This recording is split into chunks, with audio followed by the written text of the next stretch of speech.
भारतामध्ये खूप काही असे प्राचीन मंदिरं आहेत आणि यामध्ये काही मंदिरांमध्ये असलेल्या मूर्ती आपल्या खास विशेषतासाठी प्रसिद्ध आहेत मित्रांनो। ही एक गोष्ट शक्यतो तुम्हाला माहित नसेल, आपल्या हिंदू धर्मात तुटलेल्या मूर्तीची कधी पूजा नाही करत, परंतु उत्तर प्रदेशमधील एका गोंदे नावाच्या गावामध्ये एक 900 वर्ष प्राचीन भग्न असलेल्या मूर्तीची लोक आज पण पूजा करतात। ही गोष्ट कोणाशीही लपलेली नाहीये। बाहेरून येणाऱ्या मुस्लिम आक्रमणकारकांनी स्वतःच्या धर्माचा प्रसार करण्यासाठी हिंदू मंदिर आणि त्यातील मूर्ती नष्ट करण्याचा प्रयत्न केला।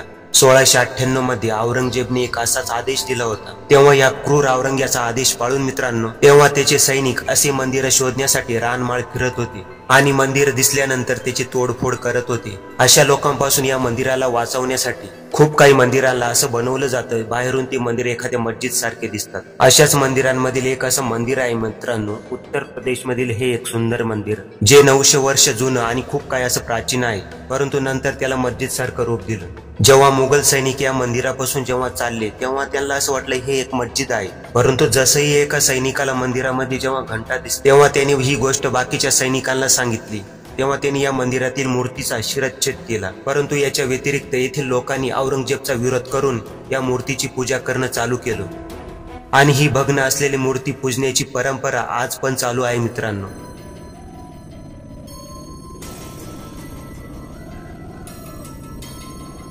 या पूर्ण जगाचा नक्षा म्हणजे वर्ल्ड मॅप सगळ्यात आधी कोणी बनवलं, असं एक ठाम मत मांडलं जात आहे मित्रांनो। 6व्या शतकातील शास्त्रज्ञ अलेक्झांडरने पहिल्या वेळेस जगाचा नकाशा बनवला होता, परंतु भारताला असं सहज सोने की चिडिया असं नाही म्हणत। प्राचीन भारतामध्ये भारत फक्त धनानेच नाही तर म्हणजे वैचारिक आणि वैज्ञानिक रूपाने पण समृद्धी होता।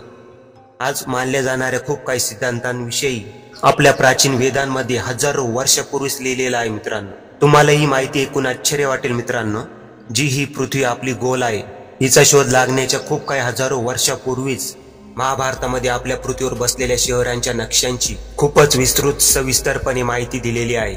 एक वेळ मित्रांनो धृतराष्ट्राने संजयला विचारलं की आपली पृथ्वी अंतरिक्ष मधून कशी दिसते, तेव्हा संजयने आपल्या दिव्य दृष्टीचा वापर करून धृतराष्ट्राने पृथ्वीचं वर्णन केलं आणि ते म्हटले आपल्या पृथ्वीचे 2 भाग आहे, ज्यात एका भागामध्ये पिंपळाचे 2 पानं आणि एका भागामध्ये ससा दिसत आहे। संजयच्या या वर्णनाला आपण जर पानावर काढलं मित्रांनो आणि या वर्णनाला जर आपण उलट केलं तर आपल्याला दिसत आहे आपल्या पृथ्वीचा नकाशा मित्रांनो। आहे ना मित्रांनो आश्चर्यचकित होण्यासारखी गोष्ट।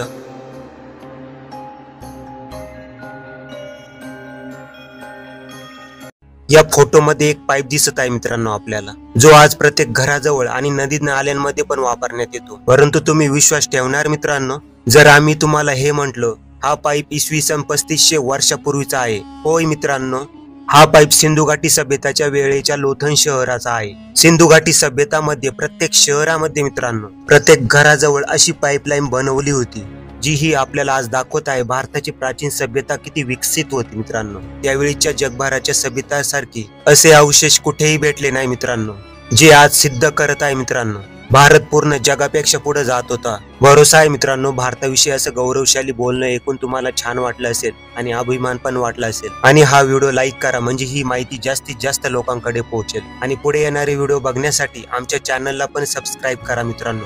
तर चला भेटूया एका पुढील नवीन एपिसोड मध्ये। धन्यवाद।